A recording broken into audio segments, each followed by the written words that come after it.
The cake was beautiful. 3 tiers of ivory fondant decorated with sugar flowers that must have cost a fortune. My sister's engagement cake, sitting on the table in my parents' backyard while 50 guests sang and celebrated. And there, pressed into the top tier with my sister's perfectly manicured fingers, was my recipe card. The one I'd been working on for 6 months. The one I was going to use to launch my bakery next month. The one that was supposed to change my entire life. She smiled at me across the lawn and I knew. She had done it again. But this time, she had no idea what was coming. Because what my sister didn't know, what nobody in my family knew, was that I had been documenting everything for the past 3 years. Every theft, every lie, every moment they had chosen her over me. And I was finally done being invisible. If you've ever been the forgotten child in your own family, if you've ever watched someone steal your dreams and get applauded for it, if you've ever been told you're being dramatic when you know you're being erased, this story is for you. Stay with me. My name is Maya Torres. I'm 29 years old, and I've spent my entire life living in my older sister's shadow. Her name is Vanessa. She's 32, beautiful in that effortless way that makes people turn their heads on the street. The kind of beauty that opens doors without even trying. Blonde hair that catches the light, green eyes that sparkle when she laughs, a smile that convinces everyone she's incapable of doing anything wrong. And maybe that's true for everyone else. But I know different. We grew up in a small town outside of Portland, Oregon. Middle-class neighborhood, 2-story house with a swing set in the backyard, parents who worked hard and loved us in that distracted way that busy people love their children. My dad managed a hardware store. My mom taught elementary school. They were good people. They are good people. They just never saw me. It started when we were kids. Vanessa was the firstborn, the golden child, the one who did everything right. She got straight A's without studying. She made varsity cheerleading as a freshman. She was homecoming queen, prom queen, the girl everyone wanted to be friends with. And I was just Maya, the younger sister, the quiet one, the one who liked to bake cookies in the kitchen while Vanessa was out conquering the world. I remember the exact moment I realized how invisible I was. I was 13. I had spent 3 weeks working on a science fair project about plant genetics. I had grown different varieties of tomatoes under controlled conditions, documented everything in a leather-bound journal I'd bought with my birthday money, created charts and graphs that would make a PhD student proud. I won 3rd place at the regional competition. When I came home with my ribbon, my parents were in the living room with Vanessa, celebrating the fact that she'd been chosen for the lead role in the school musical. My mom glanced at my ribbon, said, "That's nice, honey," and turned back to discussing Vanessa's costume fittings. I stood there holding my ribbon, feeling it curl in my sweating palm, and I understood. Nothing I did would ever be enough. Because Vanessa existed. High school was the same pattern on repeat. I made honor roll every semester. Vanessa got into the National Honor Society without trying. I won a poetry contest. Vanessa got a modeling offer. I learned to play guitar. Vanessa's boyfriend's band asked her to sing backup vocals, and suddenly she was a musician too. Everything I did, she did better. Or at least, everyone thought she did better. The worst part wasn't that she was talented. She was. Vanessa could pick up anything and master it with minimal effort. That's the kind of person she was. Naturally gifted, naturally charming, naturally everything. The worst part was that she didn't have to try, and I tried so hard. I stayed up late studying. I practiced my guitar until my fingers bled. I rewrote my college application essays 17 times. And still, at every family dinner, every holiday gathering, every birthday party, the conversation circled back to Vanessa. Vanessa's new job. Vanessa's new boyfriend. Vanessa's latest accomplishment. I became a ghost in my own family. By the time I was in college, I had learned to stop trying to compete. I found my own thing, baking. It started as stress relief, a way to calm my anxiety during finals week. I'd make cookies and brownies and give them away to my dorm mates. People loved them. They'd beg me to make more. For the first time in my life, I was good at something that Vanessa hadn't touched. Something that was mine alone. I threw myself into it. I took online courses in pastry arts. I experimented with recipes, filling notebook after notebook with notes and adjustments. I worked at a local bakery through college, learning the business side, the early morning routines, the precise science of making perfect pastries. After graduation, I got a job as a baker at an upscale cafe in downtown Portland. The pay wasn't great, but I was doing what I loved. And for the first time in my life, I had a plan that didn't involve trying to measure up to my sister. I was going to open my own bakery. I saved every penny I could. I lived in a studio apartment with a broken heater. I drove a car that was older than I was. I worked double shifts and holidays. For 5 years, I saved and planned and dreamed. The bakery would be called Maya's Kitchen. It would specialize in custom cakes and artisan pastries. I had already found a location, a small storefront in a gentrifying neighborhood with good foot traffic and reasonable rent.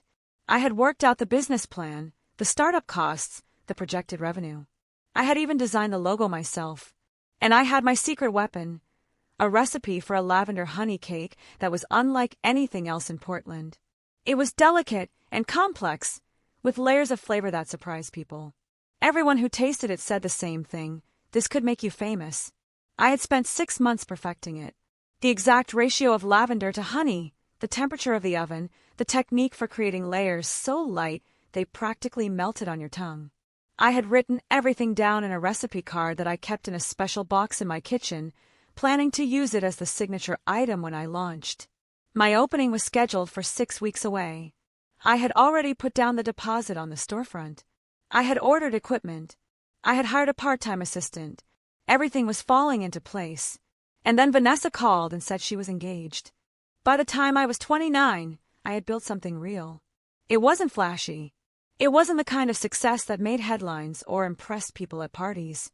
But it was mine. The cafe where I worked had promoted me to head baker. My Instagram account, where I posted photos of my creations, had gained a small but dedicated following. Local food bloggers had started featuring my work. I had been interviewed for a community newspaper article about up-and-coming bakers in Portland. I wasn't famous, but I was respected. In my small corner of the culinary world, people knew my name. More importantly, I knew myself. I had learned to exist separately from Vanessa, to build an identity that didn't require her approval or my parents' attention. I had friends who valued me. I had a craft I had mastered through years of dedicated work. I had learned to be happy with my own reflection instead of constantly comparing it to hers. The bakery represented everything I had worked for. It was my declaration of independence. Proof that I could create something successful without riding anyone's coattails, without needing to be the prettiest or the most charming or the most naturally gifted. I just needed to work harder than everyone else. And I had. Vanessa called me on a Tuesday afternoon in March. I was at work, elbow deep in bread dough, when my phone buzzed. Maya. Oh my God, Maya, the most amazing thing happened. Her voice was breathless with excitement. I could picture her perfectly, probably standing in her beautiful apartment with its floor-to-ceiling windows, probably wearing something effortlessly chic, probably glowing with that light that seemed to follow her everywhere. I wiped my hands on my apron. What's up, Ness? Brandon proposed. We're getting married. Brandon was her boyfriend of 8 months. A real estate developer with perfect hair and a trust fund. The kind of guy who wore expensive watches and talked about investment opportunities. I had met him twice. Both times he had called me Melissa. I said congratulations. I meant it. Despite everything, I wanted my sister to be happy. She talked for 20 minutes about the proposal. On a beach at sunset, photographer hidden in the dunes. The ring was 3 carats. She said yes before he even finished asking. Then she got to the real reason for the call. We're having an engagement party in 6 weeks. At Mom and Dad's house. Nothing too fancy, just close family and friends. Maybe 50 people. 6 weeks. The same week I was supposed to open my bakery. And Maya, her voice took on that wheedling tone I knew too well. I need a favor. My stomach tightened. I want you to make the cake. I started to explain that I was opening my bakery that week, that I'd be drowning in work, that maybe we could find another baker. Please, Maya. You're so talented, and I want something special. Something that will make people say, wow. Something nobody else has. Something nobody else has. I should have said no right then. Every instinct I had was screaming at me to protect my recipe, to keep that one thing sacred. But this was my sister. And some pathetic part of me still hoped that maybe, just maybe, if I did this for her, she'd finally see me. I said okay. Vanessa squealed. You're the best. I knew I could count on you. I was thinking maybe something with lavender. I had a lavender cake at a wedding last year that was divine. Lavender. Of course. I told her I'd figure something out. The next 6 weeks were chaos. I was trying to finalize everything for the bakery opening while also creating Vanessa's engagement cake. I barely slept. I lived on coffee and anxiety. The lavender honey cake I made for her engagement was perfect. 3 tiers, ivory fondant, delicate sugar flowers that took me 8 hours to create. It was a smaller, simpler version of what I planned to feature at my bakery, but it was beautiful. I delivered it to my parents' house the morning of the party. My mom answered the door in a flurry of last-minute preparations. She barely looked at the cake, just told me to put it on the table in the backyard, and asked if I could help Vanessa get ready. I found my sister in her old bedroom, surrounded by dress options and makeup palettes. She looked stunning, as always. She was wearing a cream-colored sundress that probably cost more than my monthly rent. Maya. Perfect timing. Can you zip me up? I zipped her dress. She turned to face me, examining herself in the mirror. Do I look engaged? She asked, laughing.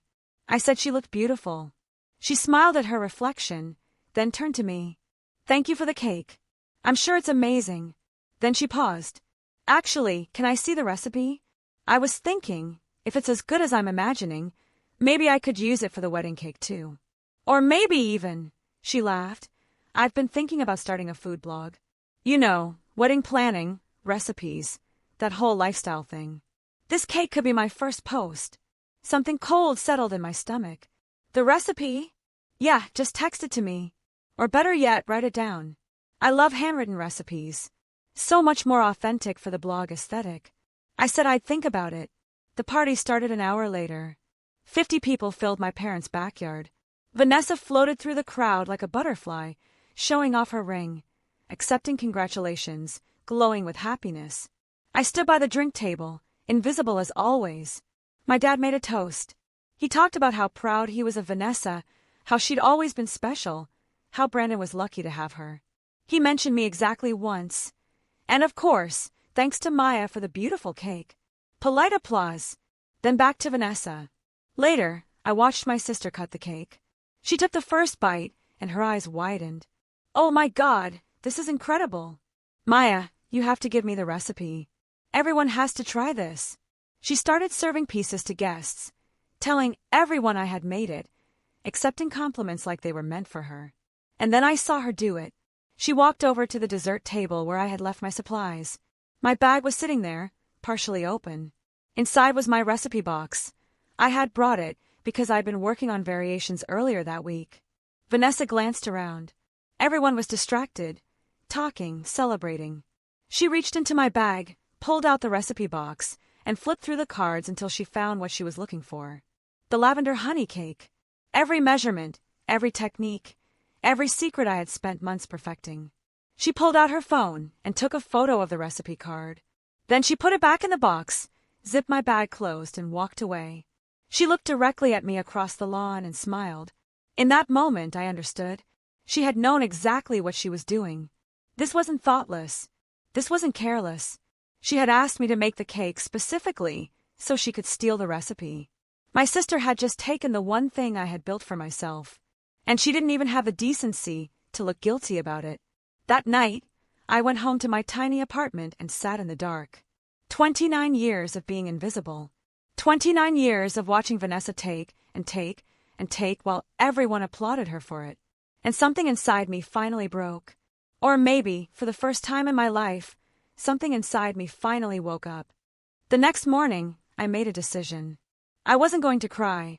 I wasn't going to confront Vanessa in some dramatic scene where she'd gaslight me and my parents would tell me I was overreacting. I wasn't going to be the bitter, jealous younger sister they all thought I was. I was going to be smart. I called my best friend, Sophie. We'd met in college, bonded over our shared love of baking and our shared experience of growing up invisible in families that couldn't see us. She worked as a food photographer now, and she was good, really good. I told her everything. Sophie listened without interrupting. When I finished, she was quiet for a long moment. Then she said, "Okay, We're going to fix this, but we're going to do it right. Over the next 2 weeks, we built a plan. First, I needed documentation. Sophie helped me photograph every recipe card in my collection. We created high-resolution images, time-stamped and saved to the cloud. Proof that these recipes existed, that they were mine, dated months before Vanessa would inevitably claim she'd created them. Second, we registered everything we could for copyright protection. Recipe ingredients themselves can't be copyrighted, but the specific written expressions of recipes can be. My detailed instructions, my specific descriptions, my personal notes, all of it got registered. Third, I created a digital trail.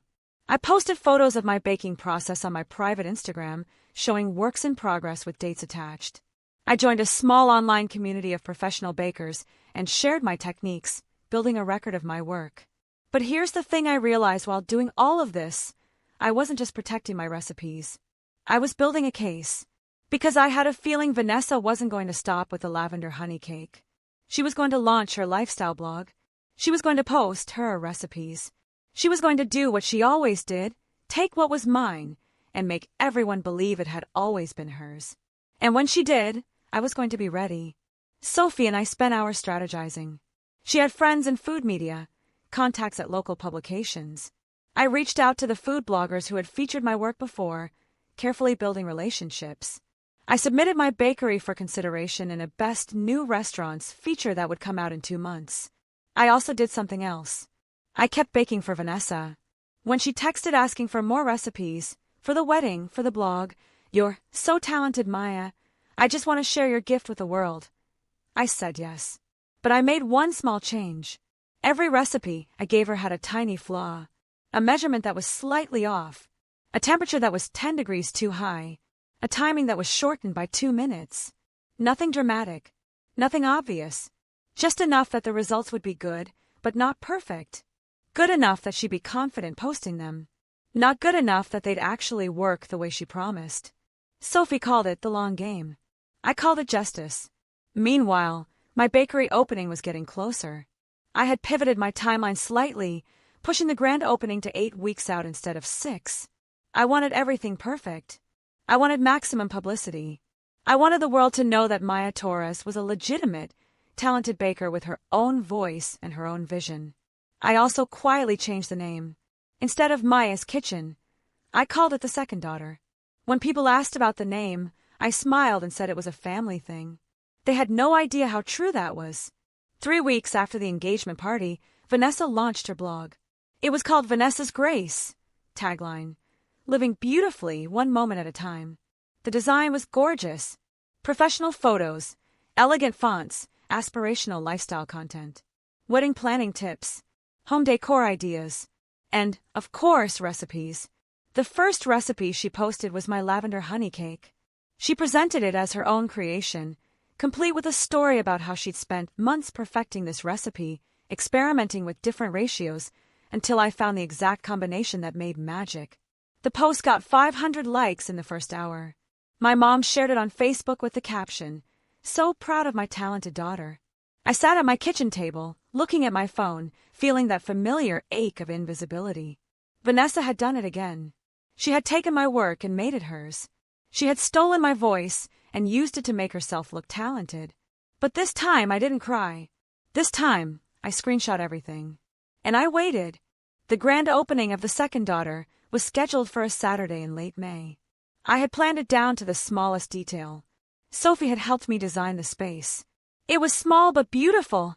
Exposed brick walls, vintage light fixtures, a glass display case that showed off my pastries like artwork. There was a small seating area with mismatched chairs and handwritten menus. Everything felt warm, personal, authentic. It was exactly the opposite of Vanessa's blog aesthetic, which was all white surfaces and perfectly curated flat lay photos. I had invited everyone. Local food bloggers, Portland food media, the journalists who had featured me before. I had sent invitations to everyone in the baking community who had supported me over the years. I had also invited my family. My parents said they'd try to make it. Vanessa said she'd definitely be there, and asked if she could bring her photographer to document it for her blog. I said of course. The morning of the opening, I arrived at the bakery at 4 a.m. Sophie met me there, and we spent the next 6 hours baking, arranging, perfecting. The display case filled with everything I'd spent years learning to make. Croissants with perfect layers, tarts with fruit that looked like stained glass, cookies with crisp edges and soft centers. And in the center of the display, on a crystal cake stand, was my lavender honey cake. The real one. Perfect in every way. Next to it was a small placard with the recipe's name and a date. Lavender honey dream cake. Original recipe, developed September 2023. 4 months before Vanessa's engagement party. By 10 a.m., the bakery was filled with people. The turnout was bigger than I'd expected. Food bloggers were taking photos. Local media was conducting interviews. Customers were already lining up to buy pastries. My parents arrived around 10:30. They looked uncomfortable, out of place in this trendy neighborhood. My mom hugged me and said the bakery was lovely. My dad took a picture of the sign outside. Vanessa arrived at 11 o'clock with her photographer, a guy in his 20s with expensive equipment and a bored expression. She was wearing a white linen dress and statement sunglasses. She looked like she was attending a fashion event, not her sister's bakery opening. She hugged me, air-kissing both cheeks. "Maya, this is so cute. I love what you've done with the space." Cute. She started posing for photos, standing in front of the display case, holding one of my pastries like she was modeling for a magazine. Her photographer snapped away while Sophie watched from across the room, her face unreadable. Then Vanessa saw the lavender honey cake. She stopped mid-pose. I watched her face change as she read the placard. "Oh," she said, her voice light but strained. "You're featuring the recipe I created?" The bakery got quieter. A few people turned to look. I smiled. "Actually, Vanessa, that's my recipe. I developed it last September." She laughed, uncomfortable now. "That's funny. I mean, you made it for my engagement party, so I assumed." "You assumed wrong." The bakery was fully quiet now. Everyone was watching. Vanessa's photographer had lowered his camera. He looked confused. My sister's smile was frozen on her face. "Maya, I don't know what you're implying, but..." "I'm not implying anything." I walked over to the laptop I had set up behind the counter. Sophie pressed a button, and the screen on the wall lit up with a presentation we'd prepared. Images appeared. My recipe cards, timestamp photos from September, screenshots of my development process, notes about adjustments I'd made, photos of early versions of the cake. Then, side by side, my original recipe card and the photo Vanessa had posted on her blog. Identical. Word for word. "This is my recipe," I said calmly. "I spent 6 months developing it. I documented the entire process. And you photographed it from my recipe box at your engagement party." Vanessa's face went pale. I didn't. I have the timestamps, Vanessa. I have the original cards. I have testimony from other bakers who knew I was working on this recipe months before your blog existed." My mother stepped forward. "Maya, what are you doing? This is your sister." "I know exactly who she is, Mom." "That's the problem." I clicked to the next slide. More recipes from Vanessa's blog. Each one matched to my original cards. Each one time-stamped months before she posted them. She's been stealing my recipes for weeks, presenting them as her own work, building a brand on my labor. Vanessa's voice rose, defensive now. "You gave me those recipes. You said I could use them. I gave you permission to make them, Vanessa. Not to claim you created them. Not to build a business on them." The room was silent except for the sound of cameras clicking. One of the food bloggers was filming everything on her phone. My father finally spoke. "This is a family matter. We shouldn't be discussing this in public." "Why not?" I turned to face him. "You've never had a problem publicly celebrating Vanessa. Why is it different when we're talking about what she's actually done?" Sophie stepped up beside me. She handed me a folder. "These are copyright registrations for every recipe I've created," I said. "Legal documentation proving they're mine. I've also been contacted by a lawyer who specializes in intellectual property. Vanessa's blog violates my rights. She has 48 hours to take down all stolen content and issue a public apology, or I'll file a lawsuit." Vanessa's photographer was backing toward the door. He clearly wanted no part of whatever was happening. My sister looked at me with something I'd never seen in her eyes before. Fear. "Maya, please. I didn't mean, I just thought, we're family." You can't sue me. Watch me. My mother was crying now. How can you do this to your own sister? And there it was. The question I'd been waiting for my entire life. I looked at my mother. This woman who had raised me, who had fed me and clothed me and loved me in her distracted, insufficient way. This woman who had watched Vanessa take and take and take from me for 29 years and never once asked how I felt about it. How can I do this? I repeated. Mom, she stole my work. She built a brand on my labor. She took the one thing I created for myself and claimed it was hers. And you're asking how I can stand up for myself. But she's your sister, and I'm your daughter. My voice cracked. I've been your daughter for 29 years. When were you planning to act like it? The silence was deafening. Sophie touched my arm gently. The signal we'd planned. It was time for the final part. I picked up a microphone. The room was packed now, the original guests plus people who had wandered in from the street, drawn by the commotion. For those of you who don't know me, my name is Maya Torres. I'm a baker. I've spent 10 years perfecting my craft. I opened this bakery because I wanted to create something that was entirely mine. Something I built with my own hands, my own vision, my own voice. I looked directly at Vanessa. Some people think success is about taking shortcuts, about borrowing someone else's work and presenting it as your own, about using charm and connections to skip past the hard work. I turned to face the crowd. But real success, the kind that lasts, the kind that means something, comes from putting in the hours, from failing and trying again, from creating something authentic, even when it's hard, even when no one's watching, even when you're invisible. I paused. I've been invisible my whole life. Today, that ends. The room erupted in applause. Not everyone. Not my parents. Not Vanessa. But the food bloggers clapped. The journalists clapped. The customers clapped. The people who understood what it meant to build something real, to fight for your own voice in a world that wants to silence you, they clapped. Sophie was crying, smiling, clapping the loudest of anyone. Vanessa grabbed her purse and pushed through the crowd toward the door. Her photographer was already gone. As she reached the exit, she turned back. I hope you're happy, Maya. You just destroyed our family. I looked at her, really looked at her, for maybe the first time in years. No, Vanessa. You did that all by yourself. She left. My parents stood frozen, looking between the door where Vanessa had vanished and me, standing behind my bakery counter with a microphone in my hand. My dad spoke first. Maya, I think we need to talk. Not today, Dad. Today is about my bakery. But I've spent 29 years making time for Vanessa. Today, you can make time for her. I'm done. They left too. Slower than Vanessa, looking back like they wanted to say something but didn't know what. I watched them go and felt something unexpected. Relief.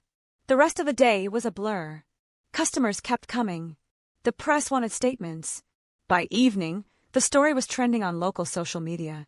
Baker exposes sister's recipe theft at grand opening. Sophie stayed until closing, helping me manage the chaos.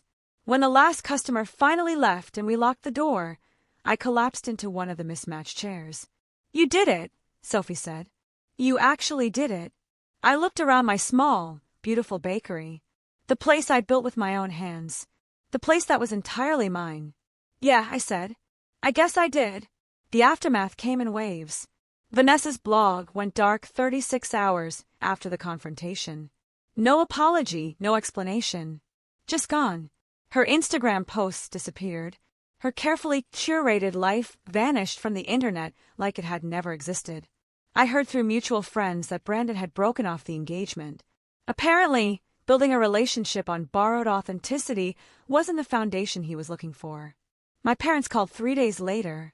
The conversation was stilted, painful. My mother cried. My father tried to mediate. They wanted to know if we could work this out as a family. I asked them if they understood what Vanessa had done. There was a long pause. Then my mother said she made a mistake, and I understood that nothing had changed. They still saw me as the problem for refusing to be invisible. They still saw Vanessa as the victim of my cruelty. I told them I needed space. Maybe someday we could rebuild our relationship, but not until they were ready to see me as more than Vanessa's shadow. They said okay, but I could hear the disappointment in their voices. It hurt less than I expected. The second daughter became the story Portland's food scene couldn't stop talking about. Local publications featured me. Food bloggers analyzed the entire situation, some supporting me, some criticizing me for airing family drama, most just fascinated by the spectacle of it all. My bakery had a line out the door for 2 weeks straight. I hired 3 more employees. Within a month, I had catering requests coming in faster than I could handle them. Within 2 months, I was looking into opening a second location. The lavender honey cake became my signature item. Every time someone ordered it, I told them the story of how I created it. Not the drama with Vanessa, just the process of development, the hours of experimentation, the joy of finally getting it right. People loved it, not because of a scandal, but because it was genuinely delicious. Sophie became my business partner. We expanded the bakery to include a photography studio in the back where she could shoot food for other restaurants. Our collaboration became a model for other creatives in the city. 6 months after the opening, I got a letter. It was from Vanessa. I almost threw it away without reading it. But curiosity won. The letter was 4 pages long. Handwritten. No excuses, no justifications. Just, I'm sorry. She wrote about growing up as the golden child, about how she'd learned to take because people always gave to her, about how she'd never developed her own identity because she'd never had to, about how she defined herself by her ability to be better than me, and when she realized I was actually talented at something, she couldn't handle it. She wrote that she was seeing a therapist, that she was trying to understand why she'd spent her whole life taking from the people who loved her. She wrote that she didn't expect forgiveness. She just wanted me to know that she finally understood what she'd done. I folded the letter and put it in a drawer. Maybe someday I'd respond. Maybe someday we'd find a way to be sisters again, real sisters, not the toxic dynamic we'd been trapped in for 3 decades. But not today. Today, I had a bakery to run. 1 year after the opening, Portland Monthly named the second daughter Best New Bakery in Portland. The article featured a full interview with me. They asked about the name of the bakery, about my inspiration, about my journey. I told them the truth. I grew up invisible, I said. I was always the second daughter, the overlooked one, the one nobody paid attention to. For a long time, I thought that made me less important, less valuable. But I learned something opening this bakery. Being second doesn't mean being less. It means having to work harder. It means learning to define yourself instead of having it handed to you. It means building something real because you have no choice but to be authentic.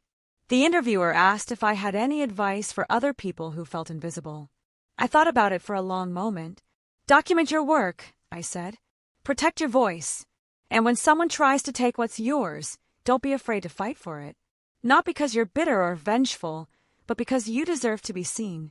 Being invisible isn't a punishment. It's an opportunity. When people underestimate you, when they don't see you coming, you have the power of surprise. Use it. The article came out with a photo of me in my bakery holding a slice of lavender honey cake. Behind me, you could see the sign, the second daughter. My mom sent me a text when she saw it. Just, I'm proud of you. It wasn't enough. It might never be enough. But it was a start. I'm standing in my bakery now, 2 years after opening day. It's early morning, that quiet hour before the city wakes up. The ovens are preheating, filling the space with warmth. I'm mixing dough for today's croissants, my hands moving through the familiar motions. The second location opens next month. We're expanding into Seattle. Sophie and I have been working on the plans for 6 months, and it's everything I dreamed it could be. My phone buzzes. It's a message from a culinary school in Portland. They want to know if I'd be interested in teaching a class on recipe development and protecting creative work. I smile and type back. Yes. There's a knock at the back door. I wipe my hands and open it. Vanessa is standing there. I haven't seen her in person since the opening. We've exchanged a few emails over the past year, short, cautious messages about holidays and birthdays. Nothing substantial. Nothing that required us to actually confront what had happened. She looks different. Older, somehow. Less polished. Her hair is pulled back in a simple ponytail. She's wearing jeans and a sweater, no designer labels visible. She looks more real than I've ever seen her. Hi, she says. Her voice is quiet. Hi. We stand there for a moment, the morning air cold between us. I know I don't have the right to ask. she says. But I was hoping I could talk to you. Just for a few minutes. I should say no. I should close the door and go back to my dough and my life that I've built without her. But I don't. I step aside and let her in. She walks into the bakery slowly, taking in every detail. The exposed brick. The vintage fixtures. The display case that's empty now but will be filled with pastries in a few hours. The sign on the wall. The second daughter. It's beautiful, she says. I mean, I've seen the pictures online, but in person. She trails off. I wait. She turns to face me. I'm not here to ask for forgiveness. I know what I did. I know I can't undo it. Then why are you here? Because I want to understand. Her eyes are glassy with tears. I want to understand how you did this. How you built something real when all I've ever done is steal. I lean against the counter, studying her. This doesn't feel like manipulation. It feels like genuine confusion. You want to know the secret? I ask. She nods. I stopped caring what you thought. I stopped caring what Mom and Dad thought. I stopped trying to be seen by people who had already decided I was invisible. I pause, choosing my words carefully. You spent your whole life being handed things, Vanessa. Attention, opportunities, love. You never learned to create because you never had to. Everything came to you effortlessly. I know, she whispers. And when I started building something you couldn't have, something you couldn't take without consequences, you panicked. Because for the first time in your life, you had to face the possibility that maybe you weren't naturally better at everything. Maybe you were just luckier. She's crying now, silent tears sliding down her cheeks. I was jealous of you, she says. My whole life, I was jealous. I blink. Of me. You had something I never had. You had to fight for everything. You had to prove yourself. And because of that, everything you built was real. Your talent was real. Your success was earned. She wipes her face with the back of her hand.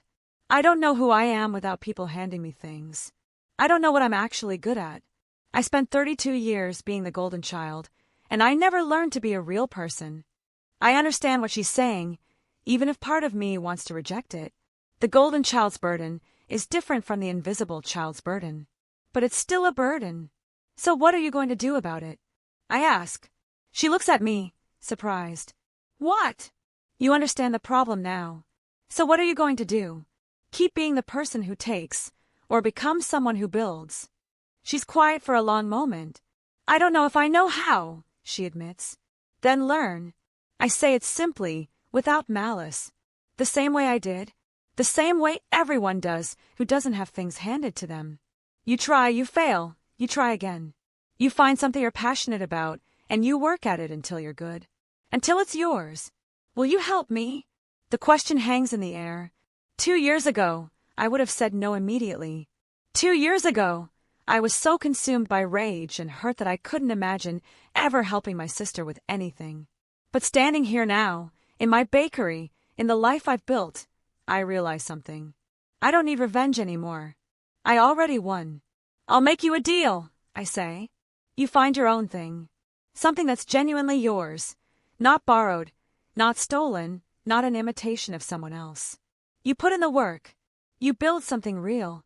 And then maybe we can be sisters. Real sisters. Not competitors. Not the golden child and the invisible one. Just two people who share DNA and a complicated history. She nods slowly. Okay. But Vanessa? I wait until she looks at me. If you ever steal from me again, if you ever take credit for my work, if you ever try to erase me again, I won't give you another chance. This is it. I understand. She moves toward the door, then pauses. Thank you, she says, for not giving up on me completely. I didn't do it for you, I say honestly.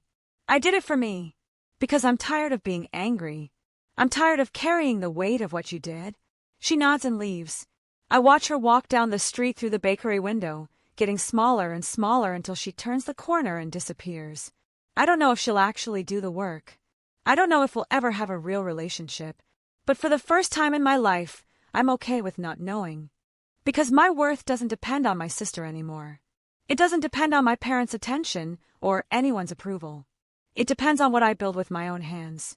I turn back to my dough and continue working. The sun is rising over Portland. Light streams through the bakery windows, turning everything golden. In a few hours, customers will start arriving. They'll buy my pastries, photograph them for Instagram, tell their friends about this little bakery with the interesting name. Some of them will know the story, some won't. It doesn't matter, because the second daughter isn't about revenge anymore. It's about visibility. It's about every person who's ever been overlooked, underestimated, erased. It's about proving that being second doesn't mean being less. Sometimes it means being better. Sometimes it means being real. 3 years after opening day, my relationship with my family is still complicated. We have dinner once a month now. Awkward, careful conversations where everyone tries to pretend the past didn't happen while simultaneously being shaped by it. Vanessa did find her thing, eventually. She went back to school for graphic design, started freelancing, built a small business doing brand identity for local companies. Nothing glamorous, nothing that makes headlines. Just honest work that she's genuinely good at. We're not close. We probably never will be. But we're civil. We're learning to exist in the same room without one of us being erased. My parents are trying. They ask about my bakery now. They come to events. They're learning to see me. It's not enough to erase 29 years of invisibility, but it's something. The bakery has 4 locations now. Sophie and I are talking about a cookbook. I've been featured in national food magazines. I teach classes on recipe development and business ownership. But the thing I'm most proud of isn't the success or the recognition. It's that I built this myself. Every recipe, every decision, every brick in these walls, it's mine. Nobody can take that from me. And on the hard days, when the business is overwhelming, when family dynamics resurface, when I feel the old familiar ache of being second, I walk into my bakery and I see that sign. The second daughter. And I remember, being second taught me to fight. Being invisible taught me to see myself. Being underestimated gave me the power of surprise. My sister took from me because taking was easy. But I built something she could never steal. I built myself. And that, more than any revenge, more than any public confrontation, more than any viral moment, that is true justice. If this story resonated with you, if you've ever felt invisible in your own family, if you've ever had someone take credit for your work, leave a comment below. Tell me your story. Tell me how you fought back, or how you're planning to. So please, hit that subscribe button. Hit the notification bell so you never miss a story. And share this with someone who needs to hear it. Someone who's been the second daughter, the overlooked one, the invisible one. Because here's what I've learned from telling these stories. You are not alone. Your voice matters. And nobody, not your family, not your friends, not anyone, has the right to erase you. Thank you for watching.